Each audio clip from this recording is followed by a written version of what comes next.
Coleman. Yeah. They're behind us in every way, but we were looking at Coleman, Montgomery, um, Huntsville Medical District.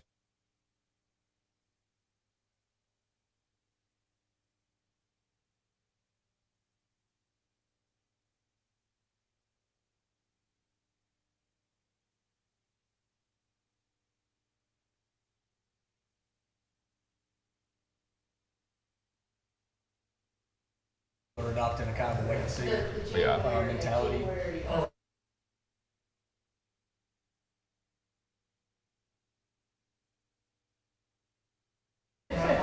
In this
All right, we'll call the meeting to order. Herman Marks will lead us in our invocation and pledge. Father, we're truly grateful to be here this evening. We thank you for many blessings you provide us life. We look forward to the year 2023 with excitement because we know that you'll be with us. We ask now that you be with the council and those who will present tonight. May they follow your guidance and your will. We ask this all in your name. Amen. Amen. Pledge allegiance to the flag of the United States of America and to the republic for which it stands, one nation, under God, indivisible, with liberty and justice for all. Thanks, Herman. Roll call. Ladner. Here. McMasters. Here. Jackson. Pike. Here. Pepper. Here. All right, just have 2 items. Herman, anything to discuss? Yeah, other than these are both of these are asking for dispensing sites, and one of them is Wagon Trail MedServ, and the other one is Verano, Alabama LLC. They're both on Highway 31 South. One's at 3610, which is around Clayton Homes, and the other one's somewhat in the area of Bramlett Kia. The one at 3417. I thought there was only. I thought there was only like. Isn't there only one allowed in the? Yeah, but there's applications. Yeah, They would have to Oh, be okay. Sorry, I'm following. Sorry. All we're doing is saying we're okay with these sites. Oh, yeah. We adopted the ordinance, as you remember, that says that approves the Thank you, sir. locating indicator, and this just says that they meet our zoning ordinance. And then it's up to them to get it all applied, and they got to do it before the end of this year. All right, we'll look at the first one first. Resolution 22-376. So moved. Motion by Mr. Pepper, Second. second by Mr. McMasters. Any discussion? Joey, this is yours, I think. So I said before, I appreciate you being here, and my thoughts on it haven't changed, but I appreciate you bringing the photos and everything you've done. So, And this is new construction too, correct? that's correct. Yeah. All right. Any other discussion? Roll call. Ladner. No. McMasters. Aye. Pike. Aye. Pepper. Aye. All right. Resolution 22-376 is approved 3-1. Next is Resolution 22-377, approve Verano, Alabama LLC. Who's this? Who's this one? Is this the? Is there a motion? Oh, sorry. So moved. Motion by Mr. Pepper, Second. second by Mr. McMasters. Any discussion? So does this also fall? I mean, I see there's a different company name on here. Does this fall under somebody else? Or? Yes. Yes.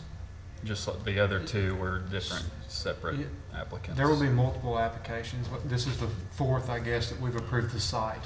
Okay. All right. And then from there, it'll go back to the state, and the state will make the decision. Is that correct? That's what I thought. So, June of next year, I think, something like that. June 12th. June 12th.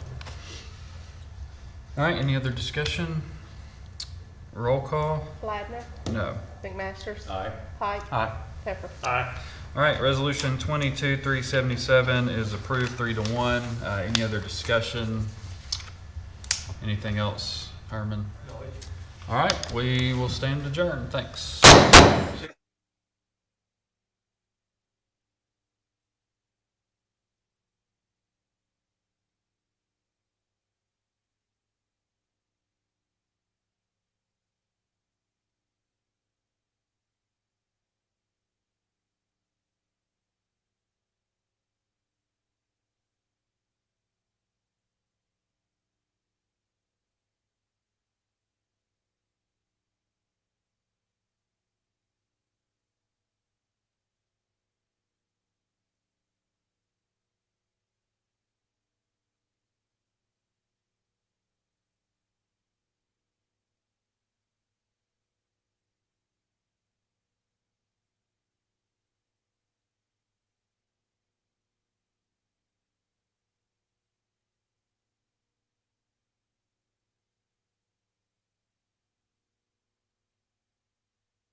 fellow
All right, thanks everybody for being here. We will go through our agenda and get ready for our meeting next week.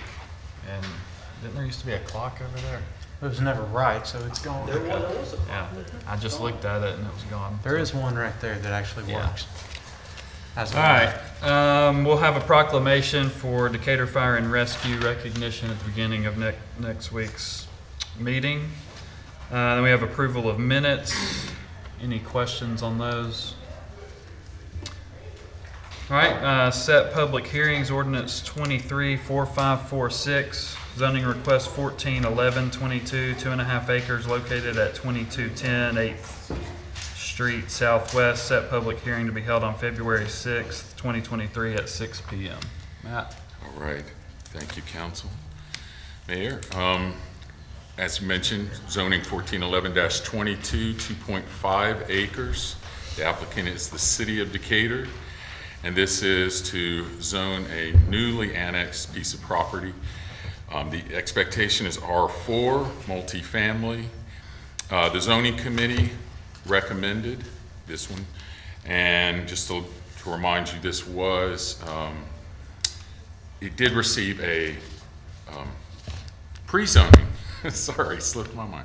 A pre-zoning, and because of some issues with a piece of property that was across the street, it took a little while, so it lost the pre-zoning, and then they decided just to bring it in the normal way, annex it, and then zone it. Are there any questions anyone has? Any questions? This is on the south side of 8th Street? It's actually on Yeah, the it's on the north north. side of it, between Old Moulton and 8th Street. Okay, yeah, gotcha. All right, any discussion, questions for Matt? All right, thank you. public hearings, resolution 22-343, approve abatement of unsafe conditions at 303 11th Avenue Northwest. Public hearing was set December 6, 2022. David? All righty. Let's see, I'm reading someone else's handwriting, so bear with me.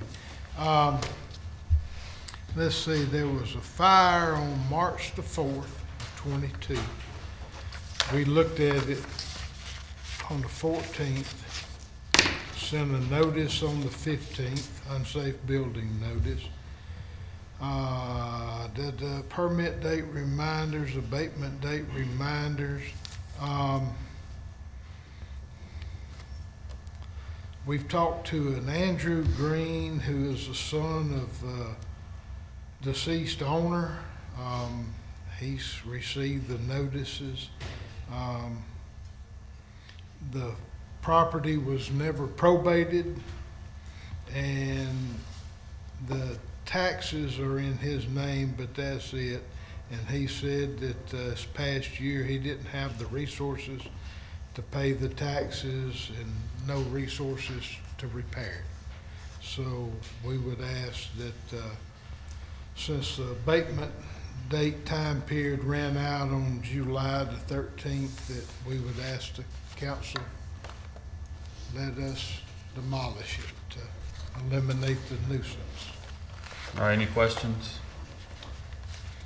All right, resolution 22-344, approve abatement of unsafe conditions at 2259 Graham Avenue Southwest. Oh, and if y'all have any need or interest in seeing them, I do have a thumb drive with photographs of these properties if y'all want to look at them. The Graham Avenue fire happened on June the 21st. We looked at it on the 29th. We have stood on our head basically trying to find and contact the owner,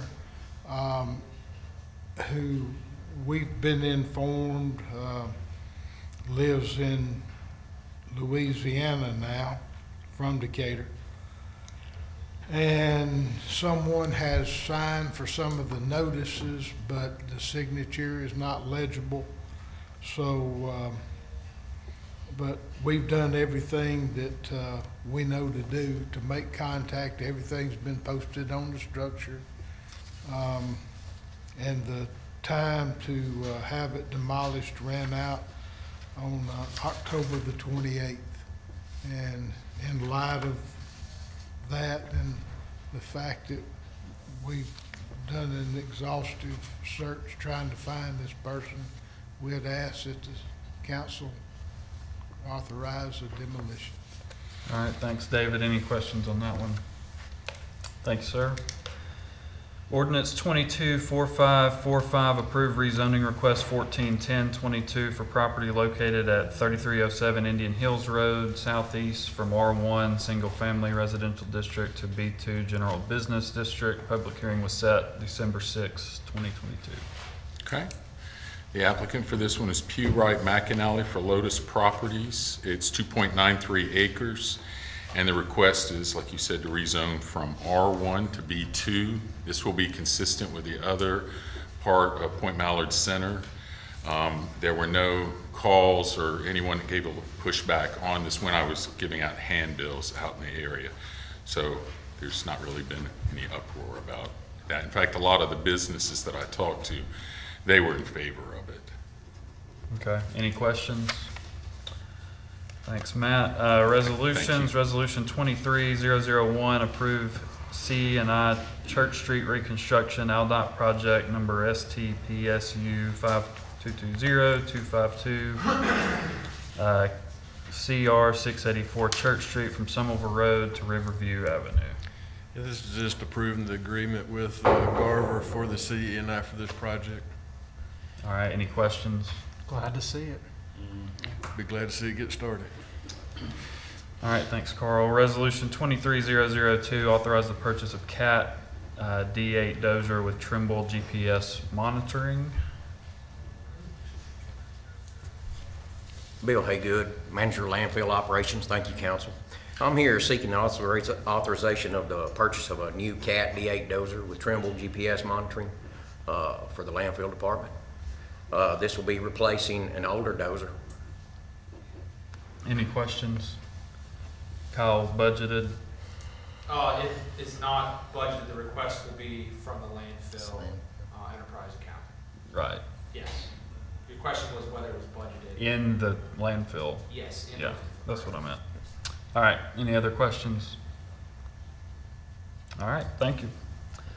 Resolution 23003, well, you got another one. Authorize the purchase of Volvo A30G articulated truck. Yes, seeking authorization for the purchase of a Volvo A30G articulated truck for dirt hauling. All right, same. Any other questions? All right, boards and committees, appoint Chester Ayers to full member on BOZA, term expiring December 31st, 25, and he's a supernumerary, so it's just moving him to full member. Full member. All right, any questions? Appoint Michelle Washington to full member on BOZA, term expiring December 31st, 23. Any questions? All right, directors, Rochelle.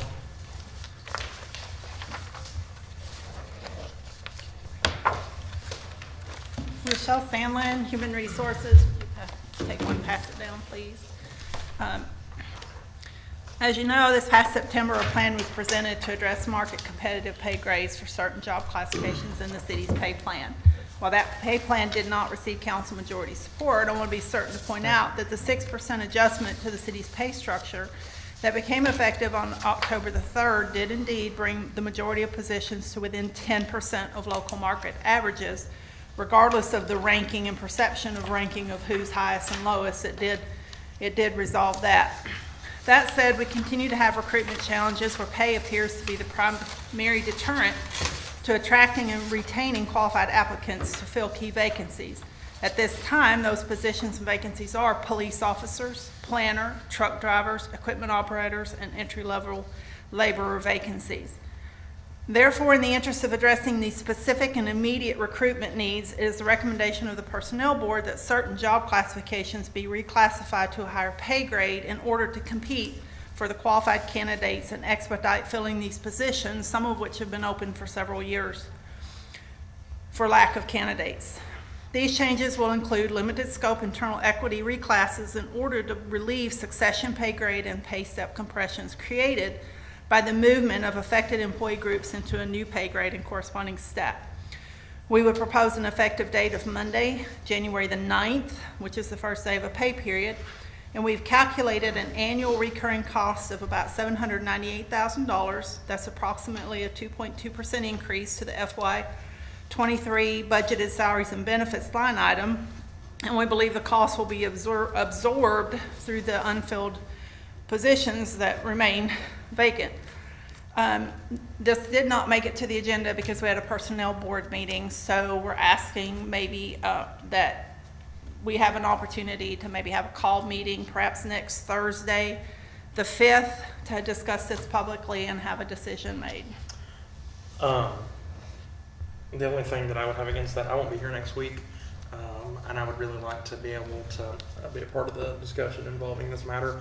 I have a question. So moving the pay grades, so does this mean that we're going to move the current employees' pay grades? Is that how you explain that? So the ones that are at a current pay grade, that means they would be reclassified at a lower pay grade, and then they would go up the chain? Is that how? They would be reclassified to a higher pay grade and go back in the steps. So they would go back in the steps. So does that mean it takes them longer to top out? A couple of years longer, Okay. yes. So it takes them longer to top out. Does it give them a current benefit on their pay? Like, is it going to increase their their current pay? Some of them, yes. Some of them, they will have additional earning opportunities, but they would move into the new pay grade laterally. But how many years are we talking that it would take for them to top out? The worst case scenario was 4 additional years. So 4 additional years on, okay. So that means somebody starting out, or I guess you could say that somebody that's already been here 10 years, and I don't know which ones are going to be affected by that pay grade, or I don't know which ones are going to take the 4 years, but somebody that's already been here 10 years is going to take them an additional 4 years? Potentially. Potentially. Okay. Is there any way that you could get to me which ones it would take that long? Is that possible? I can give you an analysis. I'm not sure that it would be atypical that we get into the details of who's moving where, but I can But like provide how some many additional. which Yeah, position? yeah, that's sorry, Yeah. I should have. So you're clear, it's not gonna be apples to apples, it'll be a specific situation for each person individually, not a class of working people. Am I looking at this right? So a person who hires in, and I could be looking at it totally wrong, but somebody who hires in today under this new proposal would end up starting out more than someone who's been here for a couple of years? That's the internal equity adjustment. So those employees, the incumbents that are in those positions now would move to a step, so that would not happen. That's So- 13 of the 21 is what you're referring to roughly, right? Those are the succession, compression, impact Yeah. positions? So effectively then, everybody in here is gonna get a raise then? No. We'll see the impact to the less tenured employees than you will see it at the higher. So if an employee right now is at step 3, so in our system, we hire at step 1, 6 months we go to step 2, and a year we go to step 3. That person who's currently at a step 3 would then move to a step 4 in the new pay grade so that a new hire doesn't bounce over them. So That's just one simple example. So again, they get an immediate raise then? Some of them will, yes. So for the ones that are not getting an immediate raise, my question is, so why are we moving? Do we have to move them the pay steps? Is that required, or can we not just set it at a? Can we not just come in and hit it all at once and try to adjust the pay to where they don't have to add that additional 4 years, or add an additional year or 2 years or 6 months, or well, why can't we just? I'm not comprehending. If you did that, they would top out sooner. They So would have so less why- so- earning potential. So let me give some Unless we perspective. adjust the pay later on. We keep talking about not getting, everyone in the city just got 6%. So anyone who says they're not getting a pay raise, that's not accurate. Everyone just got 6%. If they perform well, they'll get another 2.5% in their year. So that's 8.5% in a year. That's unheard of in any setting. So I just want to kind of set the table for that. Everyone got a pay raise. This is the pay system that we're under as a public entity that's just like every state, federal, county. That's just how this system works. When we start trying to compete with pay competitive pay, you either have to move to a higher pay range or you move people higher in a pay range. Now, when I got here in 2016, 40% of our employees were topped out.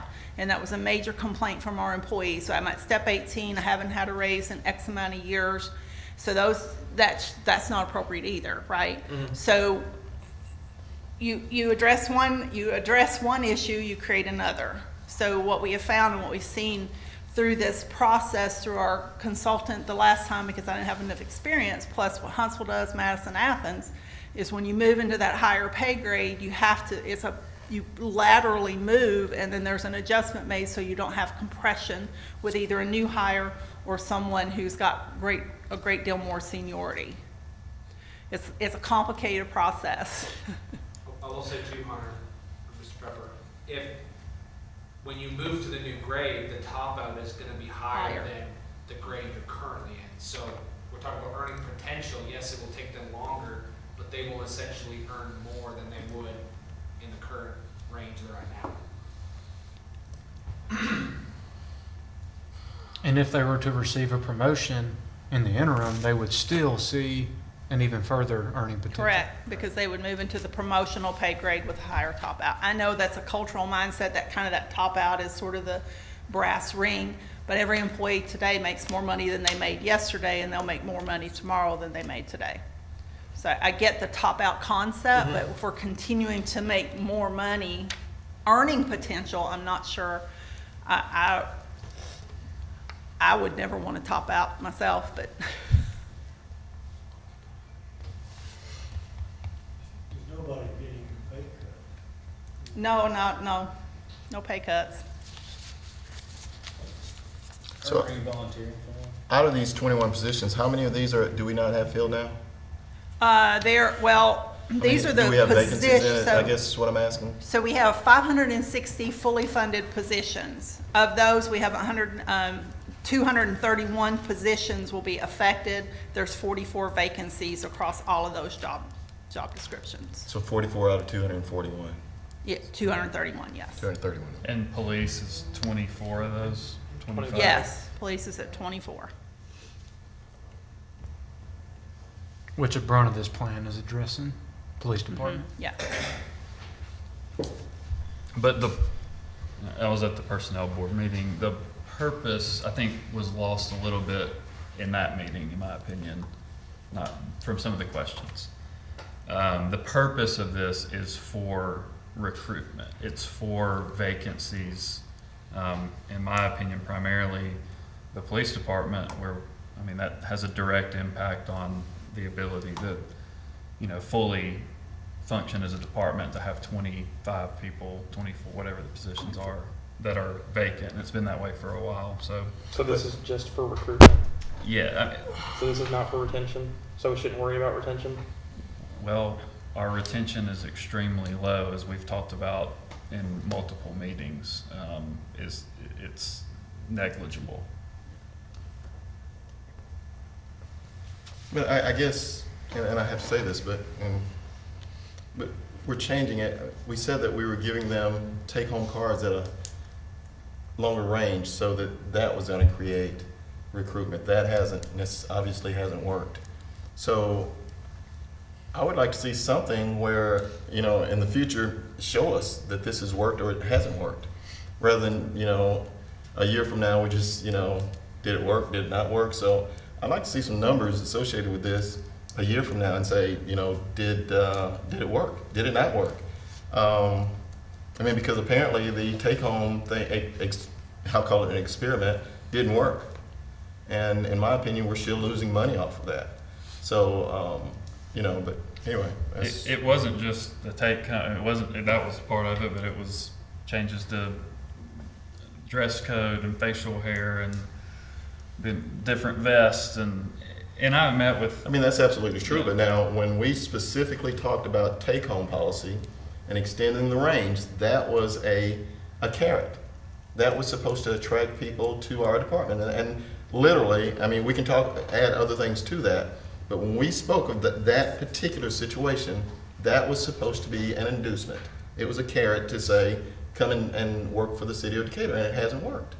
So again, I'm just wondering, we increase this, then yeah, we're gonna have, whether we fill these positions or not, we're gonna incur additional cost.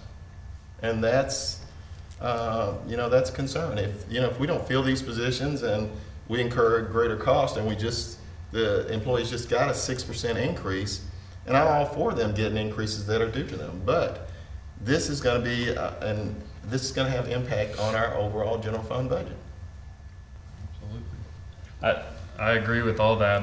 I guess what I would say in favor of doing it is, I don't know of anything more important to us than public safety. And when we've got, when we're looking at those vacancies, that's one of our primary responsibilities. And I'm just gonna say that if we think that letting somebody take home their car and let them have a beard and change their vest is gonna be for recruiting, then we're got a long way to go. Well, Because by golly, I don't go to work for the uniform. I don't go to work for that. I go to work because I get a paycheck every 2 weeks, and I put that in my bank account. Well, do you know where those recommendations for recruitment came from? They came from the department. But if we really think, if we're up here stating that we think that recruitment is going to come It from wasn't just letting us that thought that, it was also the police department. Yeah, well, Which is I why know, but they I'm brought just those saying that if we recommendations to really honestly thought that was going to work, everybody knew that's not going to work. Letting somebody take home a car is not going to work. That's ignorant. That's one of the most ignorant things I believe that anybody up here has said, personally. Letting somebody, I would love for you to come work here. I want you to come work here. This is a great place to work. You get to take home your car, by the way. But we're going to keep your pay at 40 grand, and you're going to top out at 58 grand, and that's all you're going to get for the next so many years. So we appreciate your public service. Thank you for also having a beard. Public safety is one of the most critical things that we do, and I agree with that wholeheartedly. I'm wondering, there are police shortages across the entire nation. And again, I don't know that this is going to, it's going to help some of our employees here now. I don't have a problem with that necessarily, but I don't know that this is going to be the inducement that brings them here. And for the record, I was not the one that said that this was going to, giving somebody a take-home car was going to bring someone to our department, because I didn't vote to support that. But the thing is that, I think that we need to be able to track whatever we're using as an inducement. We need to be able to say this worked or it didn't work. And so I'd like to, at least see something periodically to say that we're gaining or it's not working. Because again, this is going to impact our general fund budget for these other positions, even if we can't fill our police vacancies or the other vacancies that are on here. And I agree with what you said, Mr. Jackson. I do. I think that us having the take-home car policy and all that good stuff is a great benefit of working here. And I think that, of course, the police officers that say, hey, this is a wonderful idea, it's going to benefit them as well. And I'm not saying that that's not a great thing, because I think it's a wonderful thing they get to take home their cars and they get to have. You just said it was this. ignorant. No. I said if you think that that's going to help recruit, that's ignorant. So don't quote me there, please. I'm just saying that if you think that that's the only thing that's going to assist us in recruiting, well, that's very wrong. And I know that that's not what Mr. Jackson was stating. I'm just saying that's where we're leaning towards, or that's where we think it's going to be a main recruitment tool, because you get to have beards and a nice vest and a nice car to take home. Well, that's ignorant. That's ignorant. People go to work because they need a paycheck. People go to work because they have to pay their bills. People have to go to work because they need to feed their families. They need money. They need more money. Which was also done last year.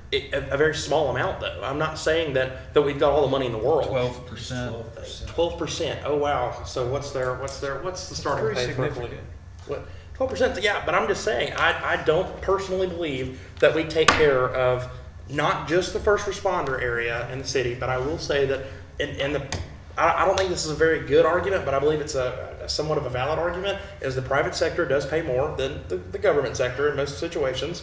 But I think that we've got some money that we could really fix a lot of our recruitment and retention issues. And I'm not saying that, we have retention issues, but how long have we had the police officer spots open?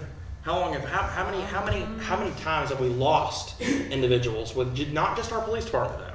So this doesn't include our fire department, which I know that our fire department's got 150 employees right now. Police department's got 118, 120, 130. So I mean, we're increasing our amount of employees, then we lose that amount of employees. When we came in as council members, we were short 35 police officers. Is anybody, can anybody help me out here? 35 It police was officers? roughly 32 police officers, and that happened over the span of a couple of years. This is a recovery issue. So We're not recruiting as quickly enough candidates to fill those positions. and nobody's going to come and work here if we don't figure out if we don't figure out where we're going to, I guess, really hit the pay area. I know that we're giving these little increases here, we're giving the 6% here, we're giving the pay steps and all that, but that's not, in my personal opinion, fixing our pay. We are still, everybody says, we're the second highest paid department in North, is that what we say? But I mean, you can go 20 minutes up the road and get a guaranteed start out as a recruit. And I know this is a larger city, they have a lot more money than we do, but as a recruit, $51,000. And when you get out of the academy at $60,000, I wonder what they pay the fire department. I don't have those numbers with me, but I guarantee it's higher than ours. And that doesn't include every other department within the city. That doesn't include our code enforcement. That doesn't include the landfill. That doesn't include the street department. I mean, I'm not saying that I want to just focus on our first responder department, because by golly, I don't. But I think that there's a lot more that we could do, and we overcomplicate things in the city, but I mean, that's just my personal opinion. I'm just gonna leave it at that. All right, any other questions, discussion? As far as the date to vote, we'll figure that out.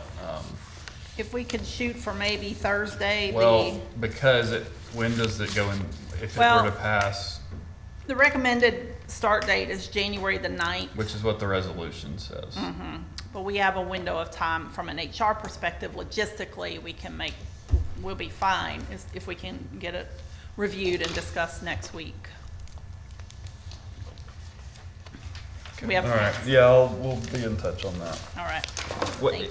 why would we not do it on Monday?